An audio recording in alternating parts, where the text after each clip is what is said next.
Penyerahan anak ini bukan sekedar sesuatu yang orang berkata ritual, tapi harus keluar dari hati. Sejak hari ini, anak-anak ini diserahkan dalam tangan Tuhan. Artinya, jangan berkata, oh sudah kok, kemudian akan dapat sertifikat penyerahan anak.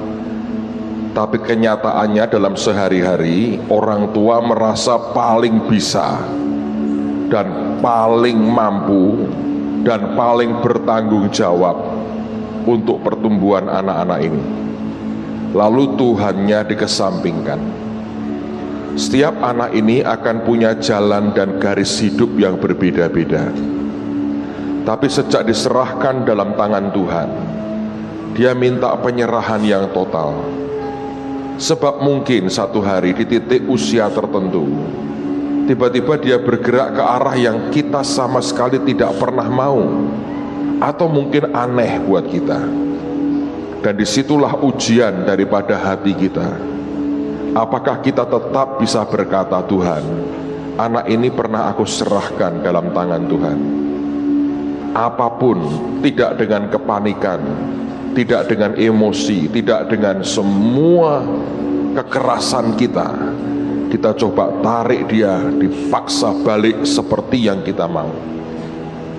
Atau kita berani berkata, bagianku apa Tuhan, tapi aku tetap percaya Engkau pegang kendali, karena aku serahkan dalam tangan-Mu. Di kerajaan sorga nanti, sertifikat yang saya dan Pak Yos tanda tangani tidak laku, saudara. Kenapa kami berikan itu? Nanti kalau mereka kawin pun, itu juga nggak laku. Kalau surat baptisan masih ada gunanya, ya Pak Marso. Kalau penyerahan anak nggak berguna. Tapi kenapa kami beri? Tolong Anda simpan baik-baik. Satu hari kalau mungkin ada saat di mana Anda kewalahan, baca lagi sertifikatnya, mengingatkan saudara, mereka pernah diserahkan kepada Tuhan. Dan tetap percayai, Tuhan yang kita pasrai tidak pikun dan tidak pernah lupa bahwa hari ini orang tuanya pasrahkan anak-anaknya dalam tangan Tuhan. Amin. Amen, saudara. Amin. Anda semua yang sudah menyerahkan anakmu sekian tahun lalu, ada usia-usia, ada masa di mana pergolakan terjadi. Saya melihat banyak kali kita menyalahkan anak sebagai biang keladinya, tapi seringkali kita mungkin juga tidak bisa menyelami hatinya dengan baik. Tapi apapunlah yang terjadi, jangan pernah goyah hatimu, jangan pernah panik, jangan pernah senewen lalu emosimu Anda umbar, diledakkan, anak dihajar. Untuk apa? Tongkat didikan itu baik, tapi Alkitab berkata jangan ingini nyawanya. Kalau kita terus sakiti mereka, karena firman berkata, hai orang tua, bapak-bapak, jangan sakiti hati anakmu. Hati-hatilah saudara ya, belajar untuk percaya. Wong sudah Anda pasrahkan. Seringkali penyerahan itu cuma tradisi, tapi bukan penyerahan yang sebenarnya. Saya kepingin pagi hari ini Anda ingat semua yang pernah Anda naikkan di depan Tuhan. Anak-anakmu pernah Engkau pasrahkan dalam tangan Tuhan. Ya toh, kalau engkau sudah pernah pasrahkan, lalu engkau terus Anda urusi terus, itu menghina kepada yang Anda pasrai sebetulnya. Apa emang engkau ingin tarik balik? Pasti tidak kan saudara. Belajar percaya, jalannya bukan jalan kita, rancangannya bukan rancangan kita. So belajar ikuti apa yang Tuhan mau.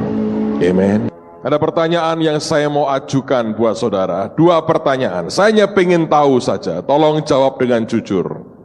Siapa yang selama ini di rumah atau dimanapun, Anda kalau membaca Alkitab itu urut dari Kejadian sampai Wahyu, Anda kalau baca itu urut begitu. Coba angkat tangan.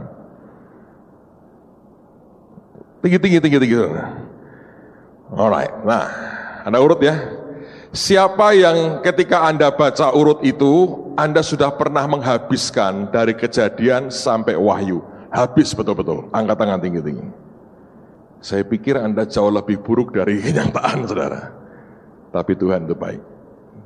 Tadi, kemarin sore saya tanya kepada anak-anak muda, sebagian besar, siapa yang sudah habis? Banyak sekali. Saya pikir pagi ini akan 3-4 orang. Tidak loh rupanya, saudara. Kadang-kadang ada nabi-nabi kayak Elia yang GR ya, saudara ya. Aku ini satu-satunya, tinggal aku Tuhan Nabi. Tuhan bilang masih ada sekian ratus orang yang tidak nyembah Baal.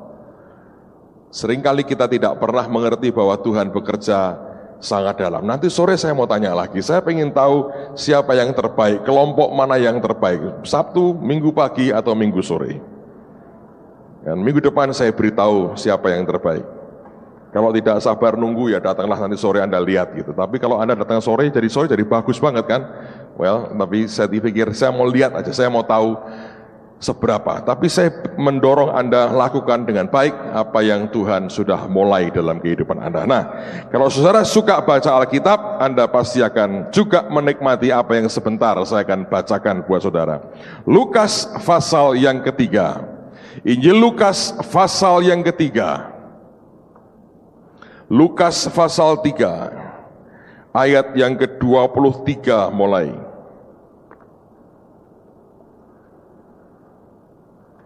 Lukas 3 ayat yang ke-23.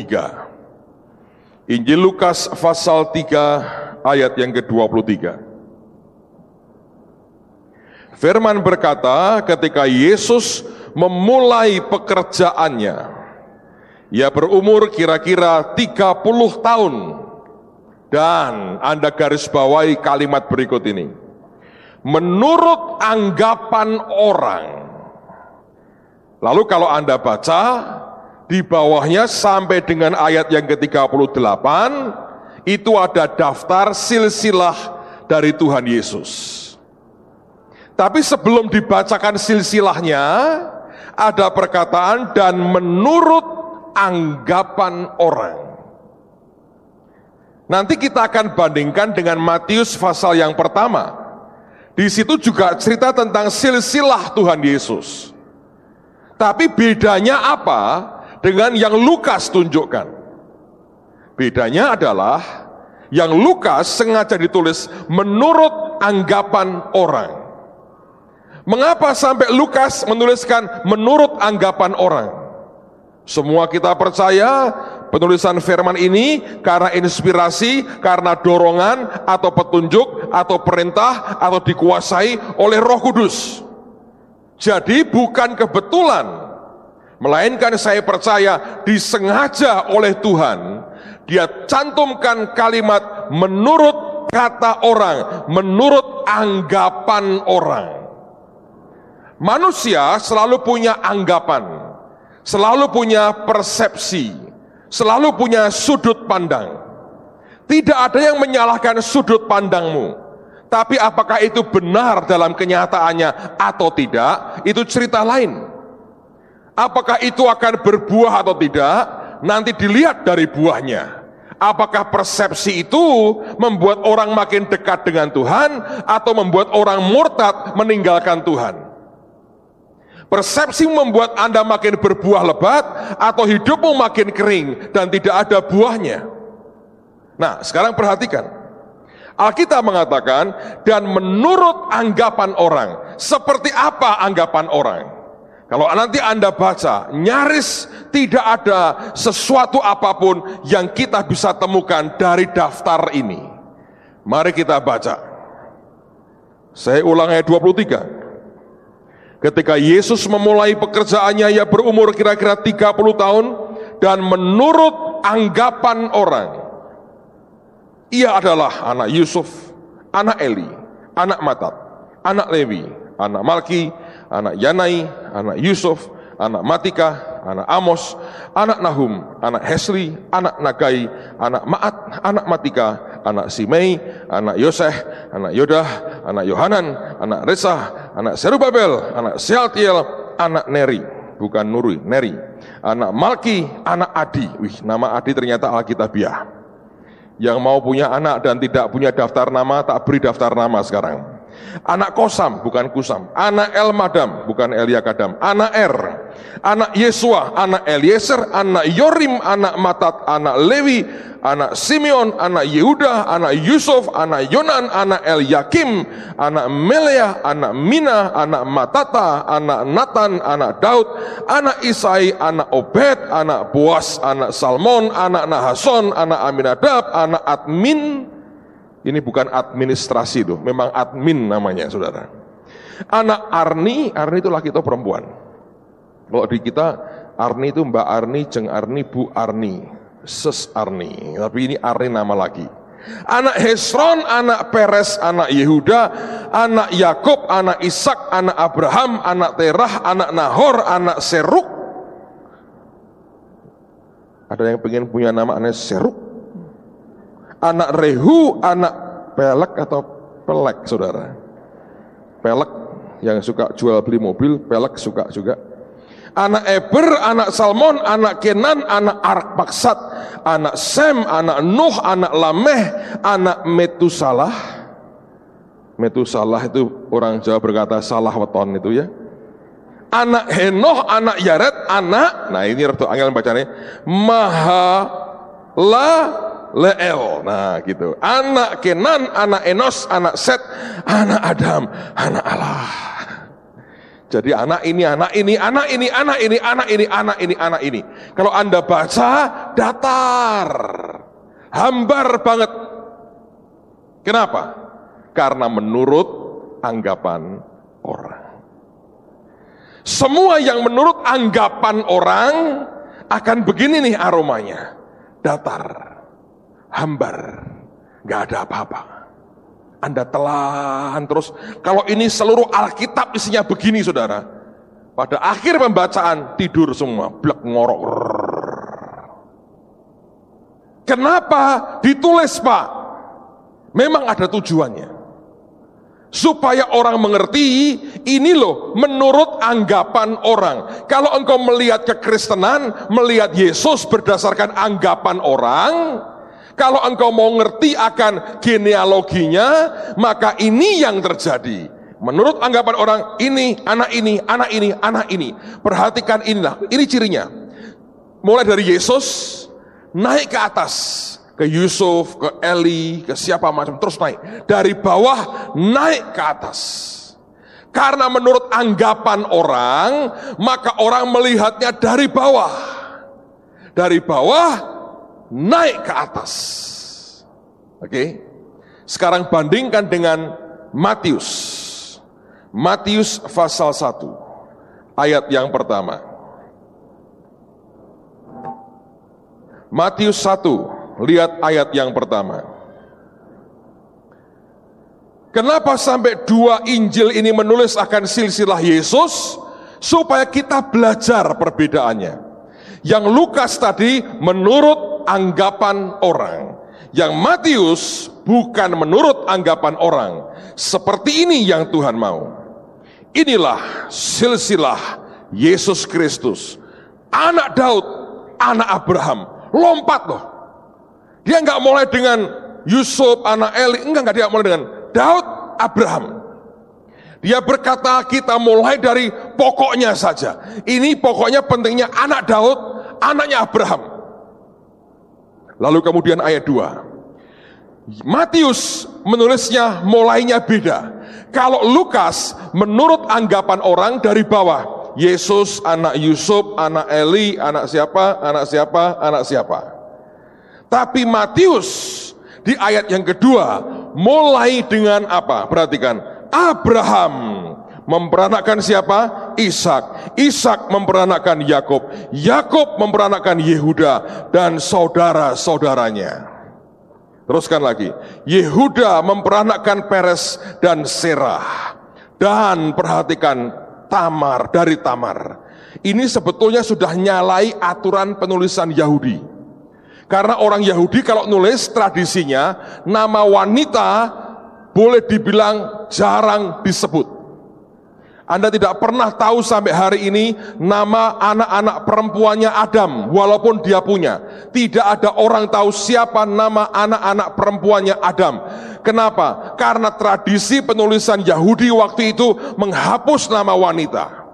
Bagi mereka yang paling penting yang pria, yang menurunkan akan marga atau darah atau keturunan. Yang wanita enggak disebut. Tapi Matius tidak mengatakan menurut anggapan orang. Karena itu kalau Anda baca terus, ada paling tidak 5 wanita disebut di Matius 1 ini yang berkaitan dengan silsilah Tuhan Yesus. Yang menarik adalah Lukas mengatakan menurut anggapan orang, dan dia mulai dari bawah naik ke atas. Tapi Matius mau berkata, inilah cara pandang Tuhan. Dan Tuhan memulai dengan orang yang dia panggil keluar, namanya Abraham. Terus turun sampai Yesus. Kalau Matius melihatnya dari atas ke bawah, kalau Lukas melihatnya dari bawah ke atas. Di mana Pak bedanya? Apa yang hebat dari itu? Beda banyak. Ketika Yakub tertidur di Betel, dia pakai bantal dari batu. Dia melihat tangga naik dari bumi, naik sampai ke surga, dan dia melihat malaikat. Alkitab berkata, bukan melihat malaikat. Yang Alkitab berkata, dia melihat malaikat yang turun dan naik, bukan naik turun. Kalau naik turun itu manusia, dari bawah naik ke atas terus turun lagi. Tapi Alkitab berkata malaikat itu turun naik. Karena dari mana? Dari atas. Tangga itu tangga surga yang bukan dibuat manusia, tapi diulurkan dari atas buat kita. Dari ini saja Tuhan mau berkata begini, kekristenan itu mengajarkan yang namanya kasih karunia, yang dari surga mengulurkan ke bawah dan mengangkat kita naik. Tapi agama dan orang yang diikat dengan agamawi selalu mencoba berusaha dari bawah naik ke atas. Itu perbedaannya. Seringkali orang Kristen juga terjebak dalam hidup agamawi seperti itu. Melihat semua dari anggapan orang, melihat semua dari upaya dari bawah ditimbun terus mencoba naik ke atas. Tidak pernah bisa, saudara. Tapi ketika dari pandangan Tuhan selalu dari atas ke bawah, dari atas dia mulai dari Abraham, terus dia turun sampai kepada Yesus. Dia mulai dari orang yang dia pilih pertama dan turun ke bawah. Tapi Lukas sengaja menulis inilah menurut anggapan orang, dan dari bawah dicoba dibangun naik ke atas, dan hasilnya hambarnya luar biasa. Saya bisa khotbah beberapa session dari Matius pasal yang pertama. Saya hampir gak bisa khotbah dari Lukas 3 sama sekali. Karena ini, anak ini, anak ini, anak ini. Tidak ada apapun. Karena menurut orang ya begitulah. Dan jangan lupa, ada kejadian di Nazaret. Coba buka Matius lagi. Pasal yang ke-13. Kalau orang sudah melihat menurut anggapan orang, ujungnya akan seperti ini. Matius 13. Lihat mulai ayat yang ke-53. Matius 13 ayat yang ke-53. Judulnya Yesus ditolak di Nazaret. Dari judulnya sendiri Anda sudah tahu apa yang Tuhan mau sampaikan sebenarnya. Setelah Yesus selesai menceritakan perumpamaan-perumpamaan itu, ia pun pergi dari situ. Setibanya di tempat asalnya, Yesus mengajar orang-orang di situ, di rumah ibadat mereka. Maka takjublah mereka dan berkata, dari mana diperolehnya hikmat itu dan kuasa untuk mengadakan mujizat-mujizat itu? Ayat 55, lihat, mereka melihat menurut anggapan orang dari bawah naik ke atas. Perhatikan, bukankah ia ini anak tukang kayu? Gitu? Dari bawah ke atas kan? Persis Lukas. Dari Yesus anak Yusuf, Yusuf anak Eli. Oke? Orang Nazaret berkata, bukankah ia ini anak tukang kayu? Dia berkata Yesus anaknya Yusuf. Ditambahi oleh mereka, Bukankah ibunya bernama Maria dan saudara-saudaranya Yakobus, Yusuf, Simon, dan Yudas? Dan bukankah saudara-saudaranya perempuan semua ada bersama kita? Siapa nama saudara perempuannya Yesus? Tidak ada orang tahu. Kelak di surga nanti Anda mau cari, siapa sih saudaranya Yesus? Entah namanya Mike atau siapa, saya tidak tahu. Zaman dulu nggak ada mungkin nama Mike ya. Mungkin Yohana atau Maria lagi, atau Maria lagi, atau Maria lagi, karena nama Maria terkenal banget zaman itu. Dan namanya Maria, ini Maria 1, Maria 2, Maria 3, mungkin saya nggak tahu. Jadi dari mana diperolehnya semuanya itu? Kalau kita melihat dari cara pandang anggapan orang, seperti orang Nazaret. Lalu mereka kecewa dan menolak dia. Maka Yesus berkata kepada mereka, seorang nabi dihormati di mana-mana, kecuali di tempat asalnya sendiri dan di rumahnya. Dan karena ketidakpercayaan mereka, tidak banyak mujizat diadakannya di situ. Lihat bahwa sebetulnya cara pandang yang menurut anggapan orang, ujungnya merugikan dirimu sendiri. Karena kita melihat dari cara pandang manusiawi kita mencoba dari bawah, mencoba naik ke atas. Kita berjuang mendapatkan Tuhan dan tidak pernah bisa.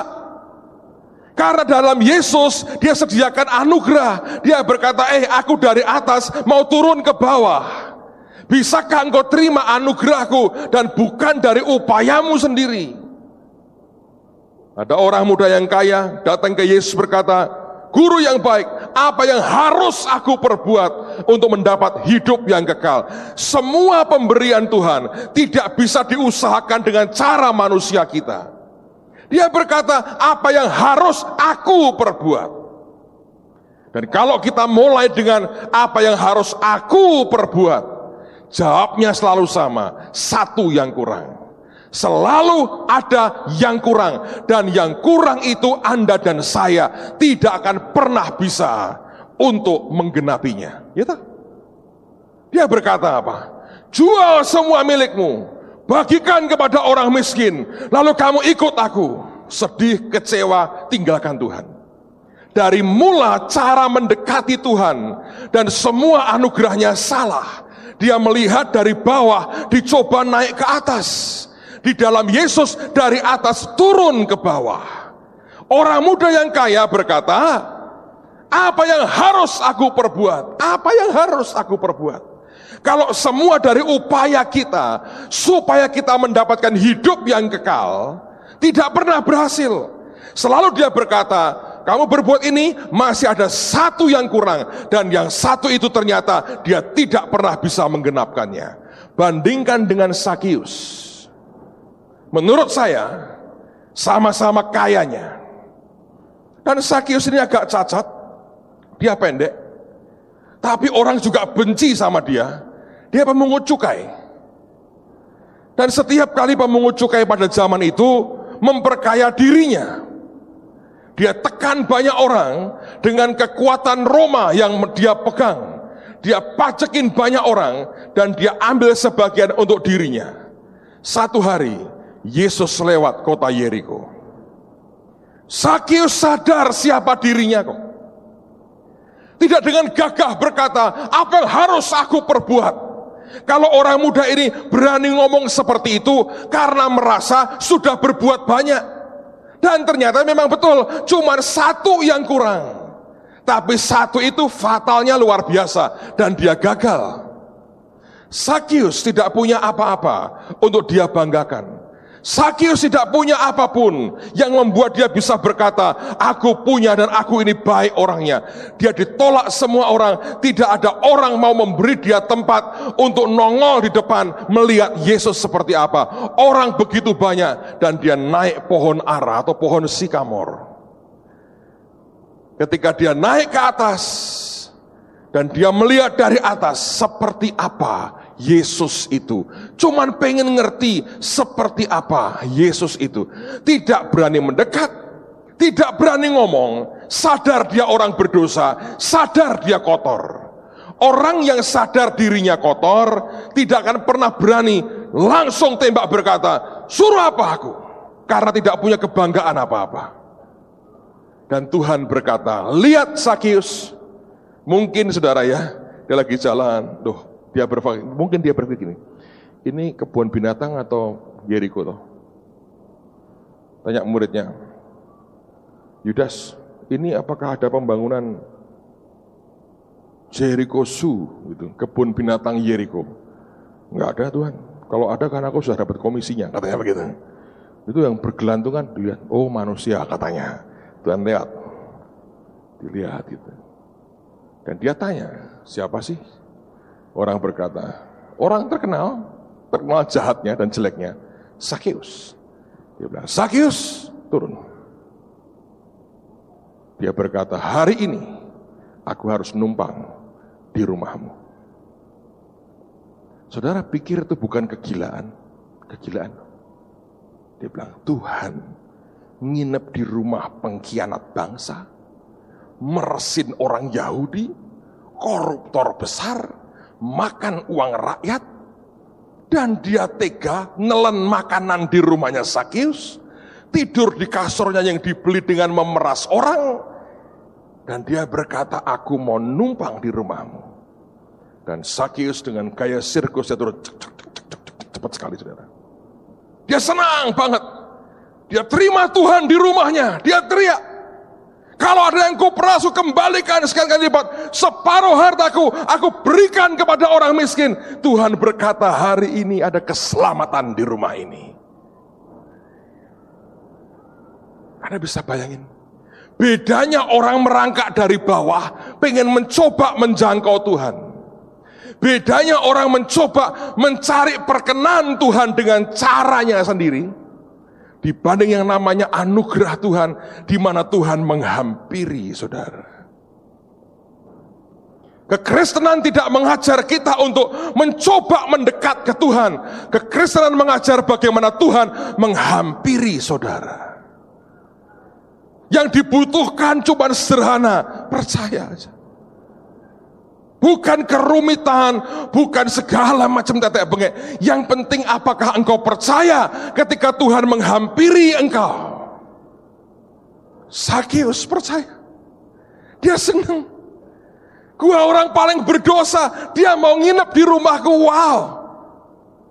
Ketika dia buka pintunya, langsung tidak ada orang suruh. Dia habiskan mungkin hartanya, saudara. Mungkin lebih kaya dari orang muda ini. Dia bagi. Dan Tuhan berkata, hari ini keselamatan ada di rumah ini. Sebab orang ini juga anak Abraham. Bayangin. Yang datang sambil lari, sambil tersungkur, pulang kecewa. Yang hanya pengen nonton di atas, nangkring kayak sirkus saudara. Sebagai orang yang merasa dirinya tidak layak, tapi dihampiri oleh Tuhan.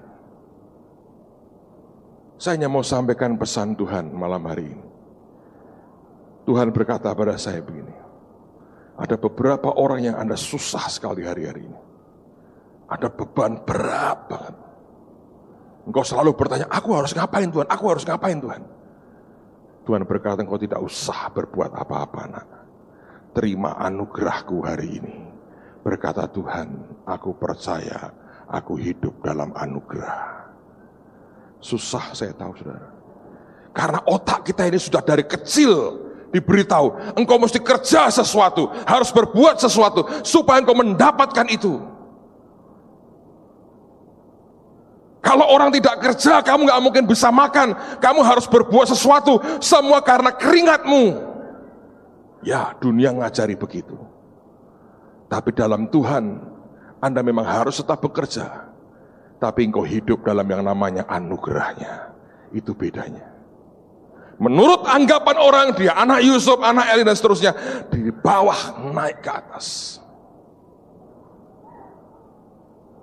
Saya lagi belajar saudara, saya lagi belajar. Saya ngomong terbuka ya. Saya sungguh-sungguh tidak ada tujuan mau merendahkan siapapun atau anggap enteng apapun, tapi ini pembelajaran. Saya sudah ngomong begini, kalau tetap disalah mengerti, ya terserah apa boleh buatlah. Tapi ini pelajaran untuk hati saya sebetulnya. Tapi saya mau cerita kepada saudara. Bahwa sebetulnya kekuatan manusia itu nggak ada apa-apanya. Kalau Tuhan tidak sesuatu ya saudara, percuma. Saya mau beri contoh, saya beri dua contoh. Karena saya anggap Anda keluarga, jadi saya cerita dari hati ke hati. Saya mengerti tidak akan nyebar ke banyak tempat.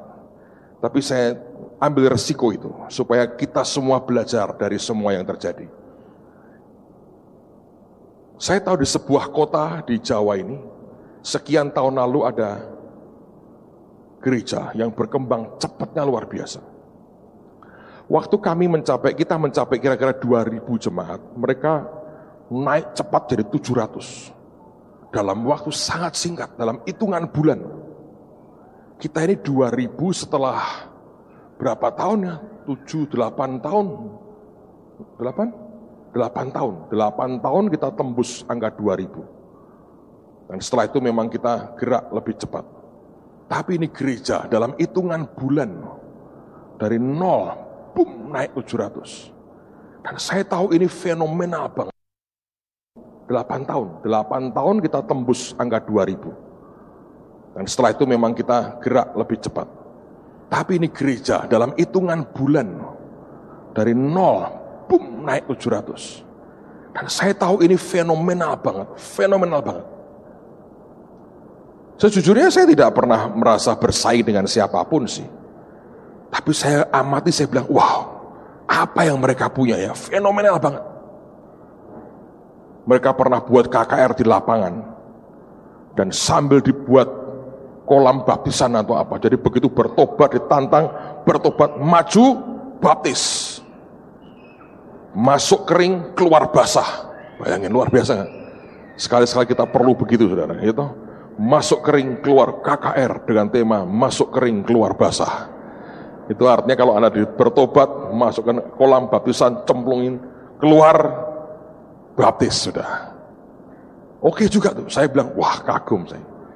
Ditentang oleh gereja-gereja sekitarnya. Itu mereka menakutkan banyak gereja.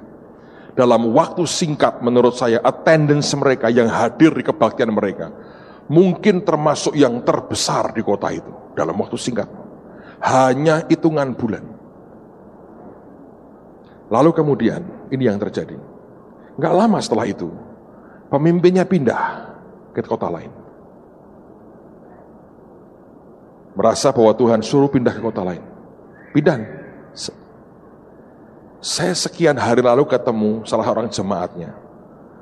Saya bilang, gimana kabar gereja? Sudah lama saya nggak dengar. Dia bilang, wah gawat Pak. Sekarang orang yang sudah keluarga itu ya, kalau kebaktian yang berkeluarga itu cuma 50 orang. Anak-anak muda kami habis Pak, tinggal maksimal 80-an orang. Bayangin, dalam waktu singkat naik. Begitu pemimpinnya pindah, turun. Ayo, ini gereja loh, di mana seharusnya ini peran Tuhan paling besar. Kita bisa melihat dari gambaran itu kan, sebetulnya kekuatannya di mana? Oh, di pemimpinnya. Salah. Kekuatannya di tangan Tuhan yang menunjuk seseorang dan diberi mandat. Dan kemanapun orang ini bawa mandat itu, api Tuhan akan ada. Tapi penggantinya belum sampai terima mandatnya. Gak bisa tuh. Nggak bisa. Saya dulu suka nonton film silat, kerajaan-kerajaan kuno di Cina. Setiap ada jenderal dikirim perang, raja itu mesti kasih tanda jabatan, kayak stempel diberi. Dia kalau menggerakkan tentara, dia bawa itunya. Kaisar beri mandat. Dia boleh jenderal paling hebat. Tentara tidak bisa bergerak kalau mandat kaisar itu tidak dia terima. Saya waktu dari Mongol, saya mampir ke Beijing 2 malam. Ngapain Pak? Jalan-jalan saudara. Pas hari Minggu, rohani banget. Hari Minggu yang lain kebaktian, saya jalan-jalan, saudara. Saya ke 2 tempat. Saya ke Forbidden City, tempatnya Kaisar Puyi yang terakhir itu. Dan saya ke Great Wall. Rohani kan saudara ya, Minggu semua beribadah, pendetanya jalan-jalan. Tapi karena itu waktunya cuma itu, Senin saya harus pulang. Dan saya belum menemukan gereja di Beijing, jadi saya nggak tahu saya kemana, saya nggak tahu. Saya kabur dengan teman cari tempat sendiri. Ya, kebaktian di Forbidden City. Saya ketemu dengan keponaan, ini garis terakhir dari Kaisar Puyi. Ini kaisar terakhir Cina, dinasti Qing, orangnya usia 70 tahun lebih. Dan dia mewarisi akan kaligrafi istana, dan dia lagi buat akan pameran, dan saya ketemu dia, dan saya dibuatin teman saya tulisan nama saya dalam dimandarinkan gitu, ditulis gitu ya, ruwet juga ternyata saudara, itu mesti bayar cukup mahal, teman saya yang bayarin. Saya lagi gantung di kantor itu, dan dia kasih stempel. Orang berkata salah satunya itu stempel yang menunjukkan bahwa dia adalah keturunan dari kaisar. Zaman dulu kalau orang bawa gulungan tulisan mandat kaisar, saudara, begitu mau dibuka begini, yang buka mungkin hanya menteri biasa atau cuma sida-sida. Kalau dibuka begini, semua orang nyembah dan teriak-teriak panjang umur kaisar. Teman saya bawa itu pulang ke rumah. Saya ngomong, saya guru dengan dia gini, nanti kalau kamu di rumah ya, kamu buka gulungannya, istri dan anakmu, pembantumu harus berlutut dan teriak-teriak panjang umur kaisar. Dia ketawa. Ketemu saya lagi beberapa lalu, saya bilang, gimana, sudah dibansui belum? Wah, apanya, saya berkata, baru saya buka. Istriku berkata, apaan kayak begitu, buang aja, katanya lah. Nggak laku rupanya saudara. Tapi sebetulnya aslinya, dulu ketika kaisar itu memberikan mandat kepada orang, wujud barangnya itu saja disembah, saudara. Saya belajar, pekerjaan Tuhan itu bukan karena sistem, tapi karena mandat. Orang tidak bisa dengan gampang menggantikan orang lain kalau Anda tidak punya mandat. Nah Pak, kalau yang punya mandat ini ngaco, ya sudah, korban. Kalau sampai pemimpin ini pindah kota lain, dia salah dengan Tuhan, itu bukan maunya Tuhan, yaitu di tempat baru gak akan ada apa-apa sih. Karena mandatnya buat kota itu, tapi kota itu tanpa dia juga gak bisa ngapa-ngapain. Ayo, Anda mau pakai cara apa? Tak renungin, kok bisa ya? Sederhana aja, satu orang pindah, habis. Bukan karena khotbahnya hebat, bukan karena urapannya hebat. Orang berkata nggak tahu apanya, pokoknya dia datang hidup banget. Itu karena mandatnya, karena pesan Tuhannya, karena pengutusan Tuhan buat hidupnya dari atas diturunkan ke bawah. Kalau orang berpikir bahwa harus punya cara dong di sistem, itu Anda merangkak dari bawah mencoba naik ke atas. Kekristenan tidak seperti itu.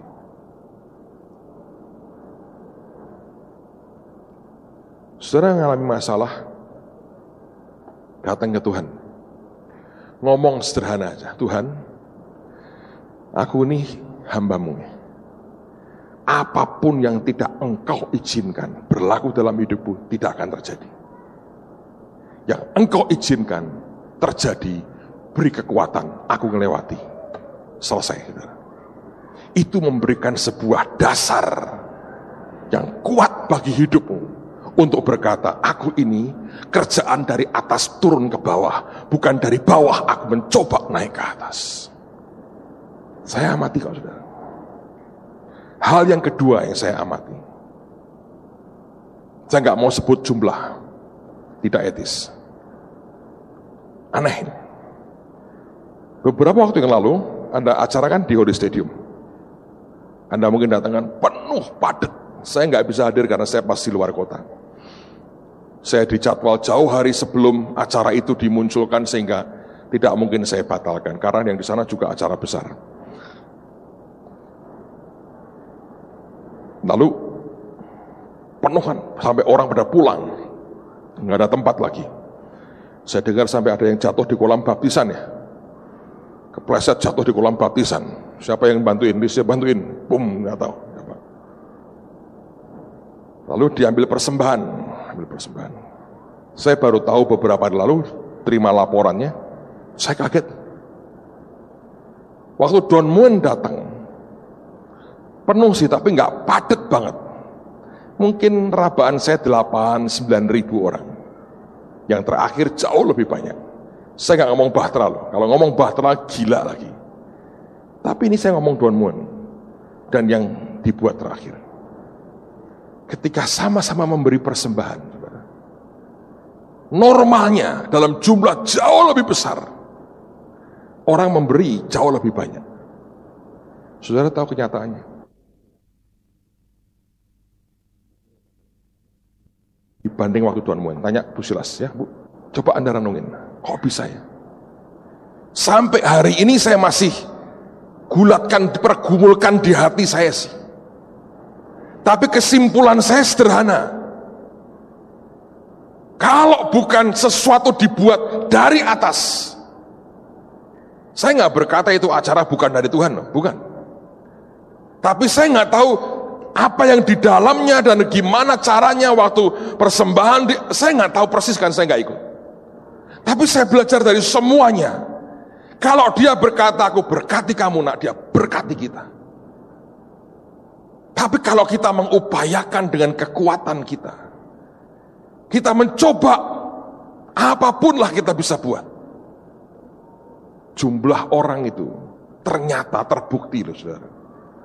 Sama sekali tidak ngefek apa-apa. Kalau dibandingin Bahtera, minta ampun dah. Itu cuma nggak ada 10%-nya loh dibandingin Bahtera. Jadi saya melihat dari mana, faktor apa yang paling dominan? Cuman satu, Tuhan. Ya toh? Anda nggak bisa kok gerakkan pacu orang memberi, itu nggak bisa. Kalau bukan Tuhan yang bergerak dalam hidup jemaat, percuma nggak ada. Anda berurusan dengan orang-orang yang ganas, orang yang jahat, orang yang kejam, engkau nggak bisa, saudara. Dengan berbagai approach-mu untuk membuat dia jadi baik. Kalau engkau bisa berharap dan percaya Tuhan sanggup mengubah orang, itu akan terjadi, saudara. Jadi buat kita orang percaya, semua itu sederhana. Saya beritahu gini, kalau Anda naik pesawat terbang, coba lihat ke kokpitnya, sekarang lebih jarang bisa, karena pembajakan itu. Dulu orang bisa nongkrong masuk di kokpit, dia lihat panelnya banyak sekali. Yang saya tahu penerbang-penerbang kita tuh nggak hafal. Jadi saya tahu mereka bawa catatan. Pencet ini dulu, ini kedua, ya pencet, ini belum, pencet. Kilali, pencet, deng. Gitu saudara. Loh, ya memang ya. Menurut saya mungkin seluruh dunia, karena banyak banget yang harus dipencetin. Rumit toh? Rumit. Bayangkan kalau seandainya semua itu nggak ada, tinggal tombol cuman satu, pencet, deng langsung, terbang, turun, matiin, glek, selesai. Asik gak? Kristen tuh begitu. Cuman satu tombolmu, Tuhan sendiri. Itu bisa on, saudara, semua beres. Kalau itu nggak ada, Anda buang, engkau bongkar dalamnya, rumitnya luar biasa. Teknologi itu makin canggih, makin simple. Dulu mikrofon itu segini nih gedenya. Gede banget. Sebelumnya kayak corong, orang jual aromanis itu. Ruwet sekali. Sekarang tanpa kabel, Anda mau beginiin nggak ngerubah apa-apa kan? Saya bisa gerak kemana-mana dengan bebas, tanpa kabel ngikat saya. Kenapa? Karena makin canggih. Bayangin kalau Anda menggerakkan sebuah kekuatan besar, dan cuma satu tombolnya, on, jalan semua.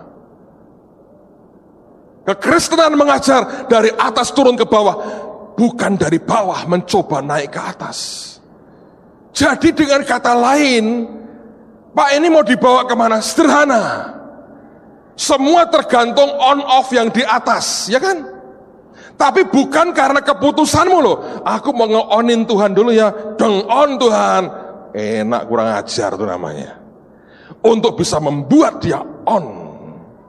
Simple. Apakah dia suka? Tidak. Jadi ujungnya adalah sederhana. Nyenengin hatinya tuh.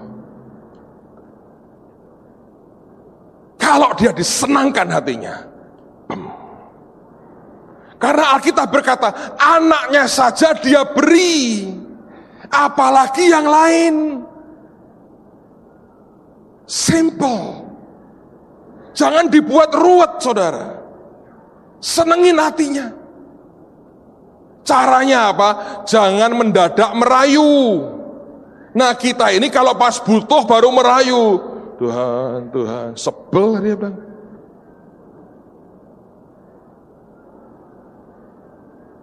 Saya pernah cerita toh, saya punya 3 anak. 3-tiganya punya interest yang berbeda dengan bapaknya. Setiap kali saya pergi, yang satu akan SMS. Papa, good morning, aku mau sekolah hari ini. Gitu aja ceritanya. Terus dia sore dia SMS lagi. Aku sudah pulang sekolah, aku mau bubuk dulu ya, ngantuk, capek banget soalnya. Papa lagi ngapain? Papa juga harus bubuk ya siang ini. Loh, dia nggak urusan yang lain, dia urusannya dengan saya. Kalau malam dia SMS, good night papa, aku mau bubuk. Besok sekolah pagi-pagi. Terus dia cerita aja, dan dia tanya tentang, papa sudah istirahat belum, sudah bangun tidur belum, tadi malam kebaktian sampai jam berapa. Dia tanya hal-hal yang untuk pribadi saya. Ada yang kedua, yang lain berkata begini, papa tadi khotbah apa? Tuhan hadir tidak? Terus apa yang terjadi? Jemaat diberkati enggak? Yang datang berapa jemaatnya? Mulai jam berapa? Cerita dong Pak, dapat apa dari Tuhan? Dia tertarik dengan apa yang saya kerjakan. Tapi yang satu, tiap kali SMS, Pak, oleh-oleh ya Pak. Dan yang tadi ketiga saya sebutkan itu, setiap kali butuh sesuatu, baru baik-baik itu, merayu. Papa kan baik ya, papa kan minta duit ya, papa kok pinter ya, lebih ngerti dari aku. Apakah Anda senang digituin? Sebel kan? Tapi yang tiap kali tanya tentang saya, dia itu bukan rayuan kok. Dia buat sebuah approach yang manis yang berkata, aku memang sayang sama papaku. Itu aja yang dia mau katakan. Dan dia orang yang tidak pernah minta apapun.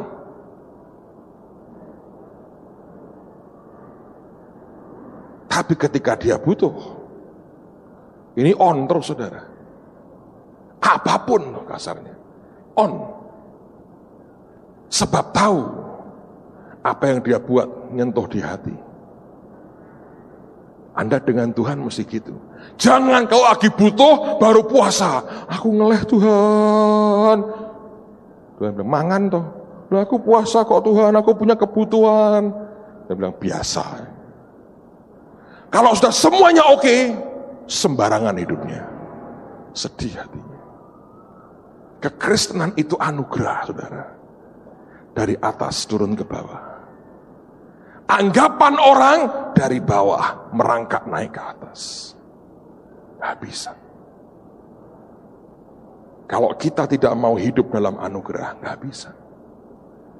Saya nggak punya teori banyak mungkin soal beda persembahan. Saya bilang anugerah kok, grace kok. Dan kenyataan waktu Don Moen memang sebagian besar kita sendiri jemaat di sini. Saya berkata Tuhan, orang itu hidup, anugerahnya lain-lain. Anda mau dikerumuni banyak orang, tekor tetap tekor, saudara. 30%. Menurut saya Don Moen lebih santai nyanyi, everybody happy. 3 kali lipat persembahan. Bahtera lebih gila lagi.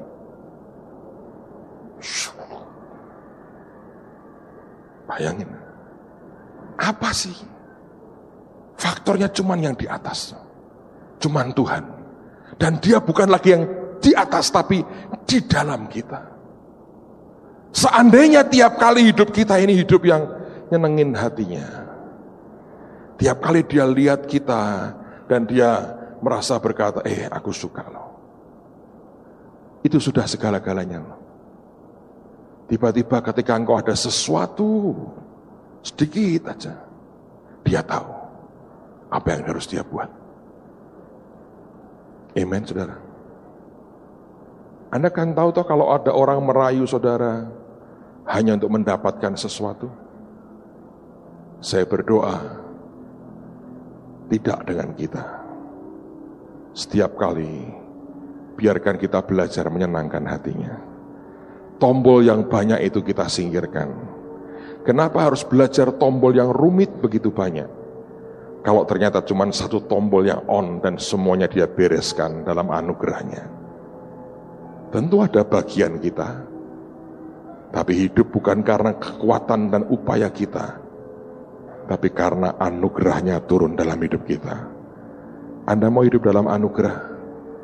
Itu caranya. Sederhana. Tutup Alkitabmu, saudara. Bukankah kita punya Tuhan yang maha baik? Simple, saudara. Anda mau simple? Itu caranya. Anda mau rumit? Dengan kekuatan manusia kita. Tuhan, hamba berdoa dalam nama Yesus. Beri kami semua bisa menikmati hidup dalam anugerah. Hidup dalam anugerah. Hidup dalam anugerah. Hidup dalam anugerah. Hidup dalam anugerah. Hidup dalam anugerah. Hidup dalam anugerah. Hidup dalam anugerah. Ada banyak orang sudah terlalu banyak berusaha. Please stop, berhenti saudara dalam usaha manusiamu. Kau tidak akan pernah bisa kemana-mana terlalu jauh. Belajar Anda peluk akan anugerahnya dalam hidupmu. Maka sesuatu akan berubah dalam kehidupan kita. Tuhan, Kau tolong anak-anak-Mu Tuhan. Syatakara lama syatakara bata syetekiara mata. Thank you Lord, thank you Lord, thank you Lord.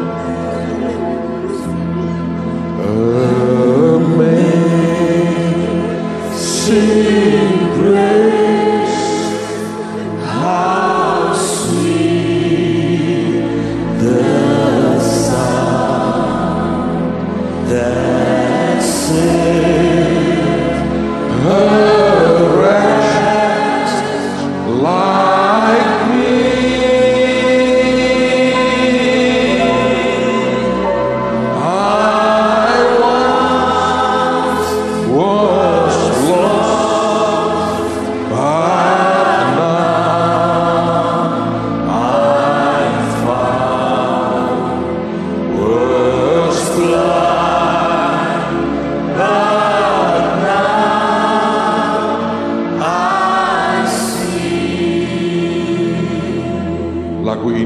Lagu yang sangat historik sekali, termasuk lagu abadi dalam gereja. Umurnya sudah ratusan tahun, sampai hari ini dinyanyikan oleh gereja di seluruh dunia. Mungkin tidak banyak lagu-lagu yang abadi seperti ini, tapi setiap kali kita menyanyikan lagu ini, Anda tahu ada anugerah, ada belas kasih Tuhan yang luar biasa. Penulisnya berkata, I once was lost. Dulu aku terhilang, but now I'm found. Tapi aku sudah ditemukan. Dia tidak berkata aku menemukan, karena orang tersesat itu harus dicari, bukan mencari, dan tidak pernah bisa mencari. Dia tidak menemukan Tuhan, tapi Tuhan yang menemukan dia. Yesus berkata, bukan kamu yang memilih aku, tetapi aku yang memilih kamu. Bukankah itu ajaib? Anda bisa hadir pagi ini karena Tuhan pilih saudara. Berapa miliar orang di dunia, Dan tiba-tiba ada orang-orang yang dia berkata, aku mau kamu, aku mau kamu, aku mau kamu, aku mau kamu. Dan firman berkata, orang yang datang kepadaku tidak akan aku buang. Pernahkah Anda membayangkan jarinya yang penuh kuasa dan kasih menunjuk ke Anda berkata, aku mau kamu, aku mau kamu, aku mau kamu, aku mau kamu.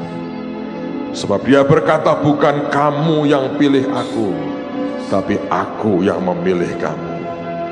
Kalau kekristenan dimulai dengan Tuhan menemukan kita dan Tuhan pilih kita, kenapa harus diakhiri dengan kita mencoba mencari dia lagi dan menemukan dia lagi? Bukankah anugerahnya itu tetap berlaku dalam hidup kita? Sekali kita hidup dalam anugerah, kita masuk gerbang anugerah, kita jalan dalam anugerah. Orang mencoba berupaya, oh seandainya kita mengerti bahwa kita dipilihnya, bukan kita yang memilih dia. Saya berdoa anugerahnya tidak pernah hilang dalam kehidupan kita. Amen, saudara. Mari angkat tangan lagi. Saya tahu Tuhan Roh Kudus di tengah-tengah kita. Dia mau melayani hatimu pagi hari ini. Ini anugerah yang luar biasa.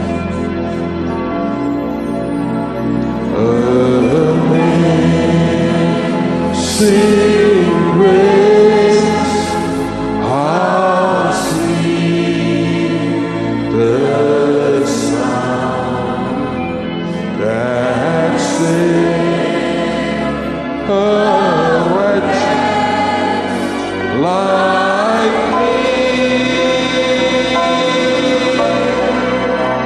I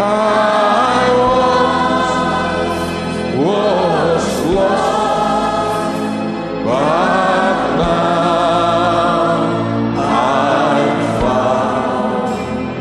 Was blind, but now I see. Katakan lagi, amazing. Amazing grace, how sweet the sound that saved a wretch like me. I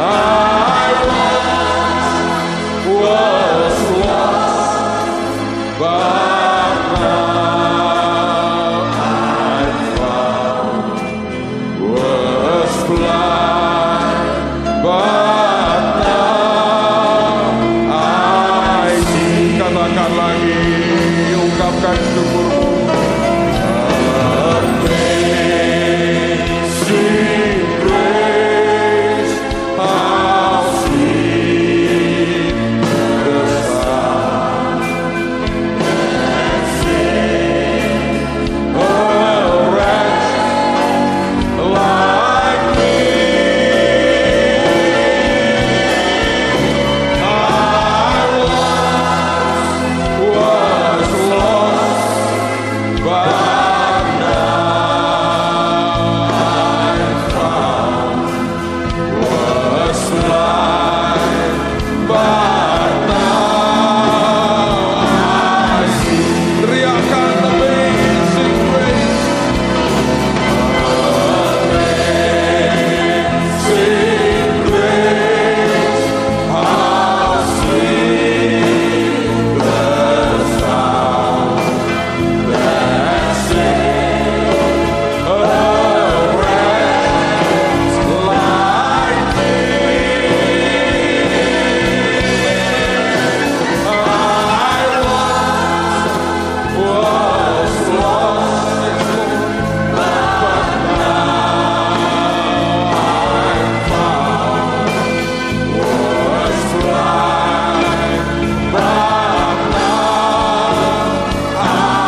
nama Yesus. Engkau dekap hati anak-anakmu satu persatu.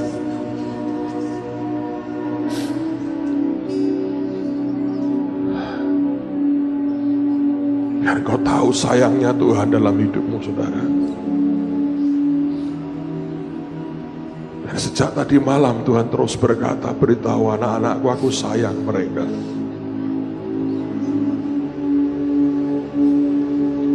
Peluk, peluk,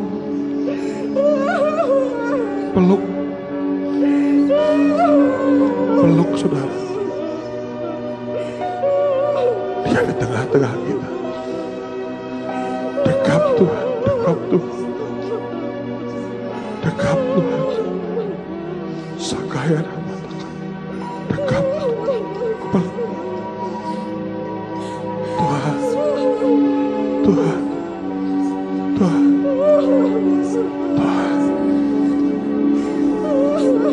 Amin. Si Kristus, si Kristus.